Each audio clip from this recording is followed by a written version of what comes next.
పోటీ పెరుగుతుంది, ఒత్తిడి అంతకంతకు ఎక్కువవుతుంది.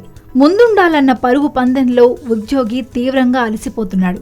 కాసులు వేట తప్పించి కంపెనీలు మారే విషయాన్ని పట్టించుకోని పరిస్థితి. ఎంతసేపు టార్గెట్లు, డెడ్లైన్ల కత్తికొసను ఉద్యోగుల గొంతుల దగ్గర పెడుతున్న కంపెనీల దాటికి ఉద్యోగులు బెంబేలెత్తిపోతున్నారు. రోజులు గడిచే కొద్దీ అంతకంతకు మెరుగైన సామర్థ్యంతో పనిచేయాలన్న ఒత్తిడి తీవ్రత పెరిగిపోతుంది. ఇలాంటి పరిస్థితి మన దేశంతో సహా ప్రపంచంలోని చాలానే దేశాల్లో ఉంది. టెక్నాలజీ పరంగా ముందుండే జపాన్లోనూ ఇలాంటి పరిస్థితి. సమయానికి విలువ ఇవ్వటం, కష్టపని పనిచేయటం లాంటివి జపనీయుల తర్వాతే ఎవరైనా అన్న భావన కలుగుతుంది. ఇళ్లకు వెళ్లకుండా, ఓవర్ టైం అనుకోకుండా ఆఫీసుల్లో గంటల తరబడి పనిచేయటం, కష్టపడి పనిచేయటమే జీవితానికి లక్ష్యంగా చాలా మంది జపనీయులు ఫీల్ అవుతుంటారట.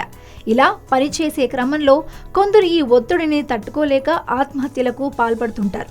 ఇలా తీవ్రమైన ఒత్తిడితో సూసైడ్ చేసుకోవాలనుకోవడం ఆ దేశంలో ఎక్కువనే చెప్తున్నారు.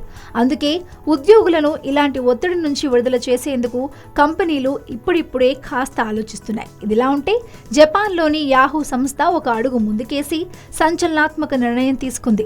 తమ సంస్థలో పనిచేసే ఉద్యోగులకు వారానికి 3 రోజులు సెలవు ఇవ్వాలని నిర్ణయించింది. అయితే ఈ నిర్ణయం మరో 3 ఏళ్ల తర్వాత అంటే 2020 నుంచి అమలు చేయాలని డిసైడ్ చేసింది. తాము తీసుకున్న నిర్ణయంతో ఉద్యోగుల్లో ప్రశాంతత పెరగడంతో పాటు పని మీద మరింత శ్రద్ధ పెరగడంతో పాటు సృజనాత్మకతతో పని చేస్తారని ఆశిస్తోంది. మరి జపాన్ యాహూ బాటలో మిగిలిన కంపెనీలు నడిస్తే థింక్ అబౌట్ ఇట్.